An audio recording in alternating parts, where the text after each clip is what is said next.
Welcome back everyone to another episode of SpellCast. Today we are talking about something that almost every Web3 founder hustles with, and everyone complains about it. You finally build an amazing protocol, someone wants to pay you, and suddenly, can you send them an invoice? Which jurisdiction are you incorporated in? Which laws you have to follow? What compliance you would have to follow? Can your bank even accept crypto? Who's filing your taxes? You need to hire a CA, accountant, or what? And boom, building suddenly becomes like paperwork. We are just get away from the main building, the GTM and strategies, and to the paperwork and compliance stuff. So today's guest decided to just fix that, and yeah, please welcome the founder of StableCorp. Good to be here. Awesome, man. Absolutely great to meet you. So, let's just dive right in with some great questions to, break the piece. I always, like something unexpected in the beginning. So, first tough question is that imagine tomorrow, like every stable coin got disappeared. There's no USDC, there's no USDT, nothing. So, what do you think? How chaotic would crypto become at this stage? Very good question. I think most people don't understand that Bitcoin has like a finite supply, right? So there's only 21 million of it. The only issue is going to become like stable coins are just like the dollar. They're like that's how you measure something and price something with pre-existing sort of currency. So if like stablecoins disappear, it would be quite chaotic. But at least the bitcoins are going to be happy that they do own some bitcoin that they can trade in exchange for something else. But it'll be very tricky to price assets because almost all things that we do buy, we put a value to it, and this value, even though it has some inherent value, can only be evaluated with like a common sort of currency, and that's why we use stablecoins. It's like $300 billion of stablecoins minted out there, and if they disappear, it depends on what you mean by disappear. If there's a defect, then that's one thing, but if they just disappear, the world would at least like a $2 trillion asset class would sort of crash. So it's a fun question, yeah. Yeah, absolutely. Without stable coins, crypto field itself will lose its most of the use cases. So yeah, that's about it. And now, at the StableCorp, when you started the StableCorp, what made you obsessed with the problem? How did you identify it? Because nobody wakes up and says, "Today I'm gonna build a compliance startup." Because it's basically a nightmare, right? Diving into the laws, jurisdictions. Everybody thinks you need a law degree or a lot of research for that. There has to be a story. So can you tell us that? The story actually is quite simple because it's personal. Because me and my co-founder, both of us, worked in Web3 and Web2, and Web2 was quite streamlined. We used to work for companies in the US, Europe, and we got paid, and we used tribe accounts for this, right? But we also started working Web3, and everyone wanted to pay us in stablecoins. And how did this usually work? That they used to pay on a wallet, and then we sort out all the compliance, everything downstream of that. So even though this was business income, it was tricky for us to sort of show the existing sort of tax authorities, and it was really tough. So we had to duct tape a bunch of solutions, use Coinbase, and then transfer it to our business bank accounts and explain to the bank that, hey, this is actually from this invoice that got paid in stablecoins, and it's not an investment. So we were pretty much duct taping a bunch of solutions, and we were like, okay, this does not make sense. If we have this problem, there should be other people who would have this problem as well. And when we dug deeper, apparently there's a bunch of users who have figured out how to earn income on chain, but they're still using they don't have a compliant way for off-ramping this. And this is the case in Europe, which is like, considered like well connected with the Western sort of economy. It becomes like an order of magnitude worse in emerging markets like Africa, India, Southeast Asia, where the regulations haven't caught up, but people still earn on chain. So that's how we sort of came across the problem, and we thought we should solve it because like we've emigrated from like a country like India to Europe. I lived in Europe for over like 10 years. So this was close to heart, and we really wanted to solve this, unlock more people earning on chain in these countries. Yeah, absolutely. I am an Indian, and it's pretty hectic to get the income from crypto to INR in India. Because 3 or 4 years ago, when my first income arrived in USDC, I didn't know what to do about it. I didn't know about P2P. I was just starting out. So I got to know about P2P. I researched about it. Then I got P2P transactions, and few days after, my bank also got freezed. So that's some of the problems we face often, and that's why the StableCorp systems will align with the problem and make a way to resolve it, right? So about your journey before the StableCorp, who was 10KRotator? About yourself, you was a college student, first time crypto rabbit hole, or first time making money on chain. So what were you doing? Like, I actually moved to Europe to do my master's. I got a master's degree in aerospace, and like, right out of college, I started doing startups, built a bunch of hardware startups. Like, I used to like build drones. This is back in 2018. It blew up in my face. That didn't really work out. But then along the lines, in 2019, I attended a Bitcoin conference, and like, I was quite caught by like how Satoshi sort of solved the what's the name of the problem? The Trilemma. No, it's not. It's not the trilemma. It's the name for this problem.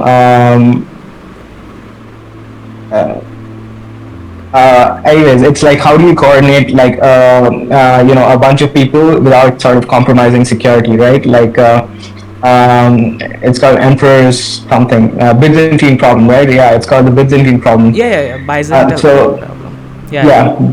So once he cracked that, I think like, I thought, mass coordination, and having like a sort of monetary value tied to it was a really cool thing. I didn't really understand it back then, so I dug deeper, and then like I got Bitcoin curious, and then I was like, okay, let's just create this and see what happens. And I got into that. Then like EVM was blowing up back then, so like I was experimenting with like a bunch of things on EVM, like publishing a blog on ENS or something. And then got into NFTs like everyone else. But yeah, I was like, the curiosity sort of kept me, and I was like, okay, like this is something like really bullish that's gonna sort of create like an asset class over the next 10 years. So that kept me in the crypto circles, and like along the way, I found Solana, and I was like mind blown by how much sort of Tony had been pushing this, physics to its edge, right? And I really enjoyed like the way he thinks, and sort of all the culture that Solana brings. And that's when I started building in Solana. Built like a bunch of protocols, protocol projects. Like I was doing something called M&M.Fun on Meteora because I was LPing, and I thought there were some problems that could be solved over there. Built like basically started building stuff, and along the lines, we participated in Coliseum with a project called Zilio, which was sending like stablecoins on SMS and WhatsApp. It was basically a project to try to get normies to use stablecoins, but like it was when we sort of got deep, we checked that like regulations wise it might be a lot trickier. And so we sort of kept pivoting, trying to see, okay, what's the really painful problem we could solve in this space. And yeah, that's yeah, along the lines, I've also been active on like Twitter, I guess. So Uh-huh. made a bunch of friends there.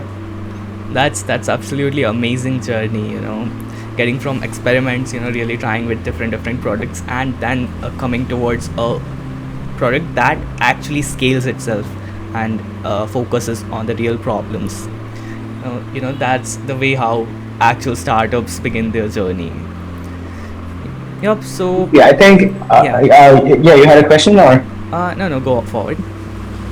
No, I was just sort of giving you like a mental model of how we think about like StableCorp. Uh, I think V0 was like you were like maybe sitting in Bangalore and you built for the Indian market, which is what like most founders do.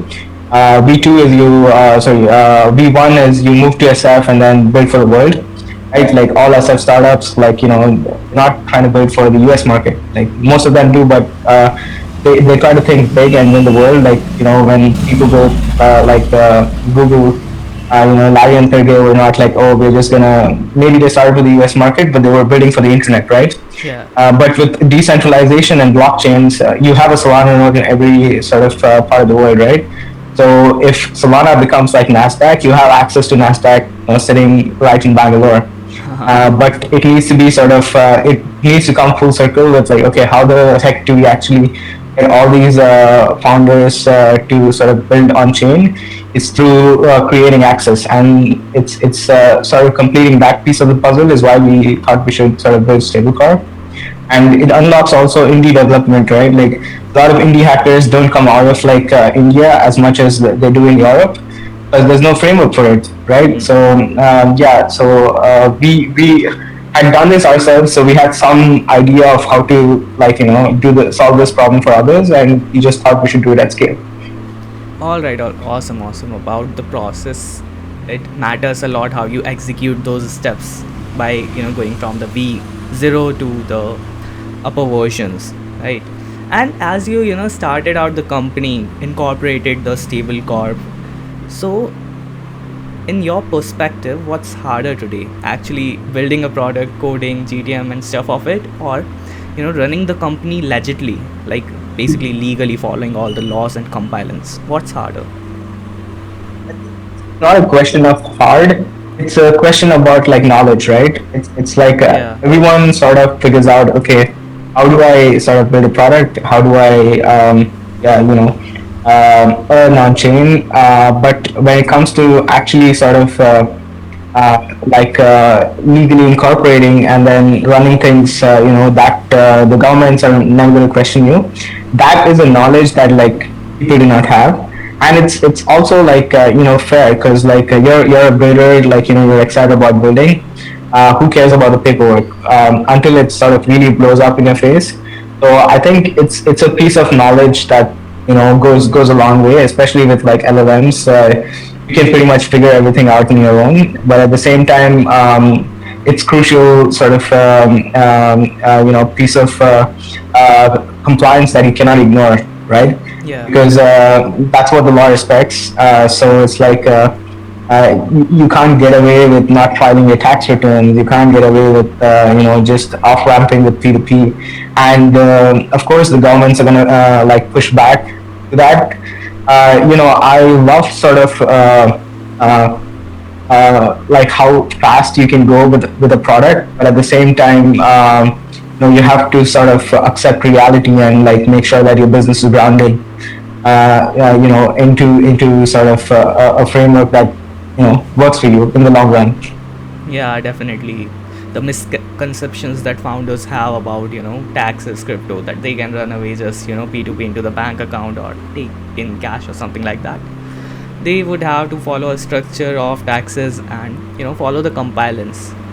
Now let's shift on to the different paradigm of the product itself. First of all, can you explain me what is StableCorp? I like it as this way. I chat GPT everything. Just tell me what is StableCorp, as I am 15 years old. Absolutely. So like we basically offer like a bundle of three things. It's incorporation, banking, and end-to-end compliance. So with incorporation, we help you solve the problem of, okay, like you need to have like an entity, that sort of is earning this cash. Okay, how do we form that? Like what jurisdictions work? Where you sort of located? Are you in like a sanctioned country, or are you sitting in like India? Do you have sort of all the requirements that you need to sort of set up a company? And with banking, it's pretty straightforward. One thing that played out like in our sort of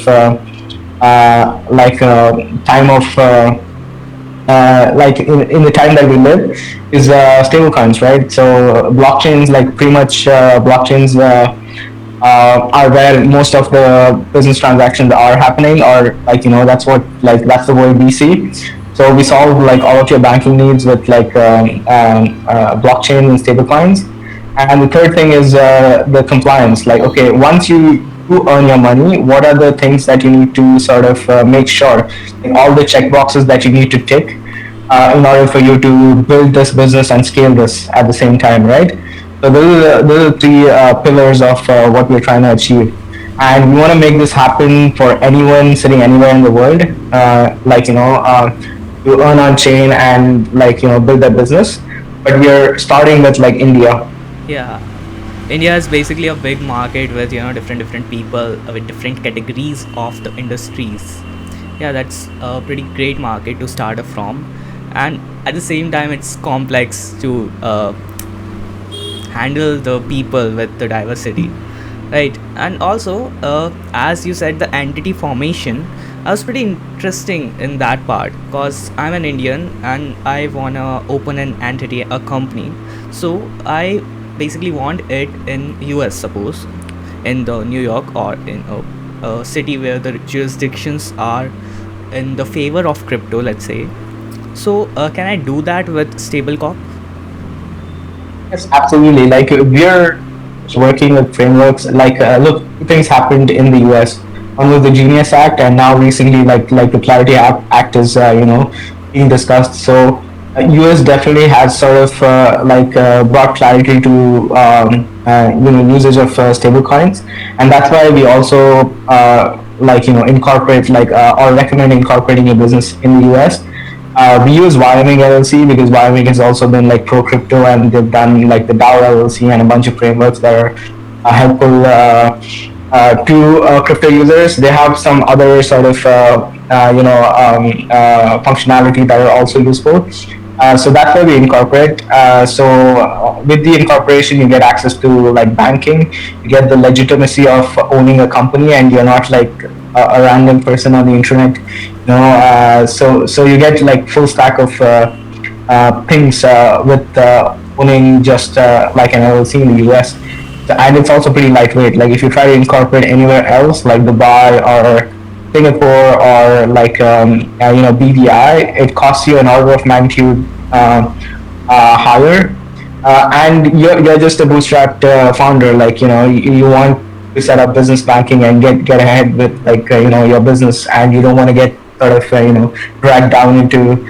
If you're $1 million company, or if you're raising a ton of money, then it makes sense to spend a fraction of it figuring out what sort of jurisdiction makes sense. But if you're just like an indie hacker or like someone running on chain, like LLCs, Wyoming LLCs in particular, are a great vehicle. Yeah, definitely. And one more thing which I'm interested in, that and the viewers, that what is the average cost, as if I'm Indian sitting right here in my city, what's the cost to set up a US LLC right at the forefront? Absolutely. So we charge like $1,000. That's because we package a bunch of things, right? Yeah. If you just have an LLC, it's not sufficient. You need a bunch of other sort of things, including the LLC. Like you need a registered agent. You need like the mailing services, so that like any mail that your company gets can be scanned and like forwarded to you.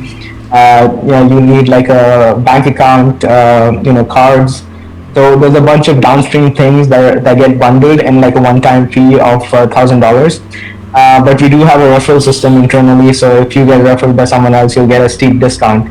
But essentially, there's other services who charge like a recurring fee. This is like a one-time fee. that you set up, right? So also like this is something that's gone like unnoticed, is that most services tell you that hey, it's going to cost X amount of money, but then once you sort of get started, it turns out that you need to pay for every single thing, and those costs add up, a lot more. So that's why we try to like we're not focusing on being the cheapest solution, but we're focusing on being like the best solution to get your business started in under 48 hours. And get on with like invoicing your customers and building a business. Yeah, and honestly, $1,000 one-time fee is not that much for establishing a company. In India itself, you need to put 1 lakh of shares right into the company, Yeah. and yeah, that's pretty great if you want to start a company. Uh, so yeah, pretty interesting. Now let's move to the stablecoin paradigm and discuss more about the stablecoins. I feel that stablecoins are basically the best things out there in the crypto world. What do you think? Have the stablecoins quietly become the crypto skiller app? Are they the best thing out there in the crypto? What's your perspective? Stablecoin PMS is something that like a lot of people talk about. They're like one of the fastest growing currencies on all the blockchains, right? Yeah. They've been like J curving ever since like last cycle. So definitely, I think like stablecoins solve a lot more, because they're also like, if you think about it, like the US dollars, like USD has been marketed, every single country like knows what the US dollars are. Every single person knows what like US dollars mean. They're basically like a representation of the US dollar on chain, and on chain is much faster, much more transparent, much more mobile. So definitely like if you could like, it took Swift like probably like 5 days and like at least 25-50 dollars to do one transaction, and you had to set up like banking on your end, it was a lot of friction to send dollars before. Now if you just give me a wallet address, like within a blink, I can have like any amount of dollars in a wallet, right? So blockchain really sort of solved that, and it proved that like on chain. So now it's like, okay, it's like this shift that's happening from, okay, like US dollars on chain had like ABC use cases. What about these other XYZ use cases that can also be unlocked with the same technology? So definitely, and like US has also been like the leading country over the last 100 years, right? Yeah. Like it does have that. Like unfortunately, if you look at like all the emerging markets, you see that they're all they all sort of depreciate against the dollar, right? So most of the world trade happens on dollars, and like if it switches to like on chain, then it's a huge unlock for the world, and for adoption of crypto in general, right? Yeah, and that's pretty interesting. And what do you think sitting in the San Francisco? You're in the San Francisco right now, right? Yeah. Yeah. So what do you think? Are banks eventually trying to integrate the stable coins and crypto coins, or they are against it and competing against the against the crypto native companies as the traditional fintech? There's been quite a few news that's been like like public information now, right? Like Swift has apparently started using stablecoins, so that's a huge change. And then Visa has been pro like stablecoins; they're issuing cards. That's been like for a long time. There's also like a consortium of a bunch of companies are trying to make their own stablecoin called the OpenUSD, and trying to standardize it. So there's been both like public and private sort of push towards this. So I do think that this thing, like it's here to stay, and it's only going to continue growing. Yeah, absolutely. As traditional fintech will also move towards the modern economy, it would have to eventually adopt the crypto native coins, crypto native currencies. Yeah, so that's pretty amazing and fascinating at the same time. All right. Now, as you have been a great founder, you have got the startup, you have got selected in the accelerator, got the 250k of investment to the StableCorp. What advice would you give someone building out their first startup as a beginner today? What's that one mistake you made that you tell them never repeat that? I mean, I've made my fair share of mistakes as a young founder, but there's quite a few, right? Like, for example, like the way you think about startups gets sort of shaped. Initially, I used to have like hundreds of like cool ideas, but if you're not solving a problem or your product is not solving a problem for the world does not care about you. You know, it's a hard fact that you can have like the coolest idea, but if you can't solve a problem for the world, like it's like the YC mantra, right? Like build something people want. At the end of the day, you need to figure out what the people want like desperately and can't get. And if you're successful at building that, then you have like product or a shot at product market fit. It's not the only thing, but it's the first thing that you sort of. So, like instead of collecting ideas, try to collect problems. What are the problems that you're passionate about? Like what do you see?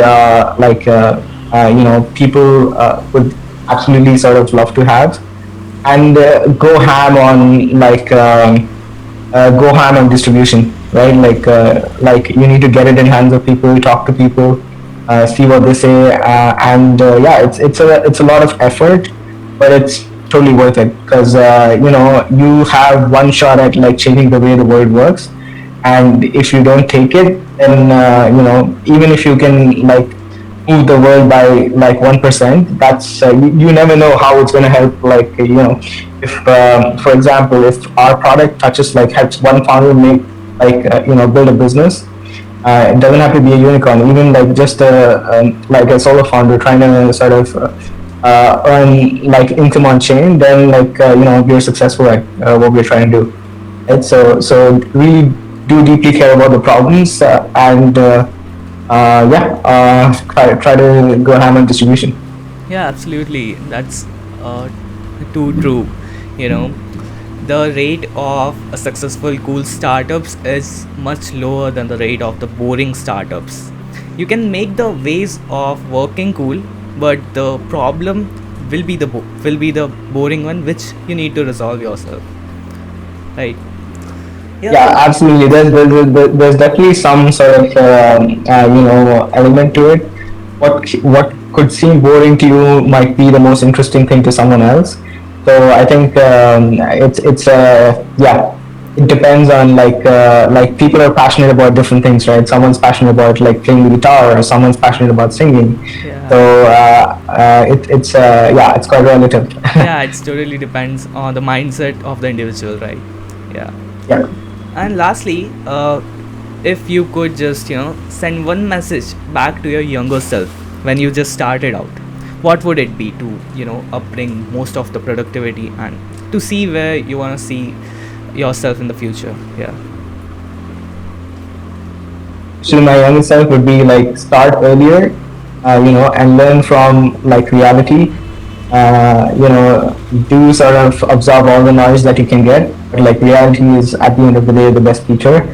So take more risks, and try to get things done in the real world, and that's going to teach you a lot more than anything else. All right, that's pretty amazing and truthful advice. Now, guys, welcome to the Rapid Choice. One founder everyone should follow on X. Totally. All right. One app that you can't absolutely live without. Yes. Favorite stablecoin. USDC. Absolutely. One Web3 trend that's pretty overrated. Meme coins. One underrated opportunity in crypto right now. I mean, I have to say stablecoins, but I would also like say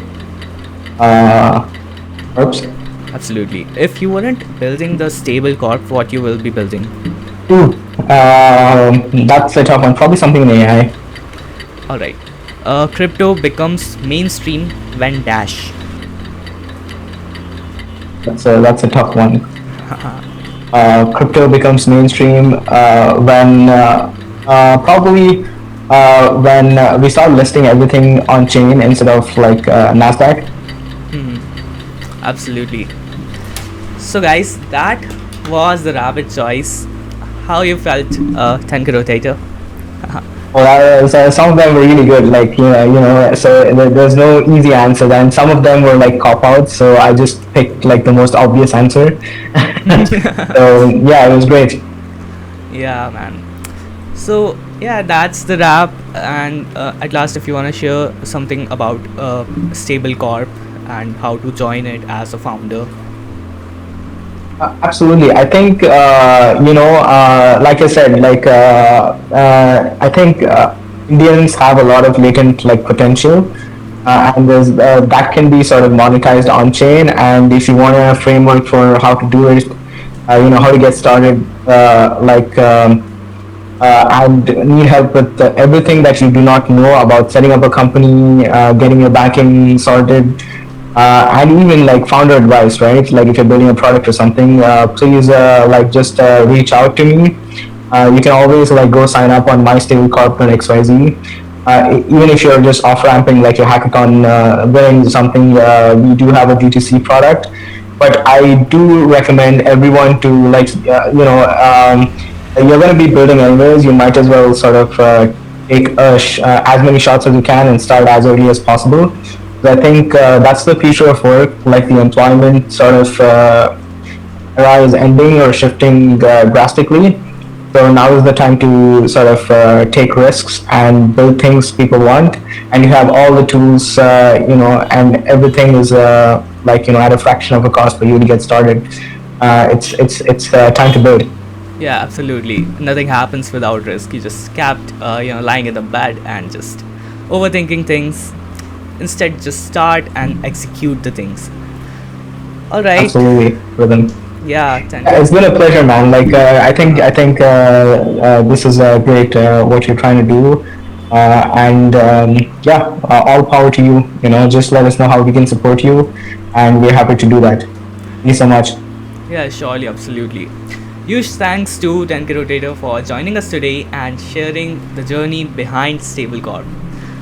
Alright, wizards, if you enjoyed this episode, make sure to subscribe to SpellCast, share it with a founder who needs to hear this, and let us know who you had liked to see next in our podcast. Until then, the spell has been cast.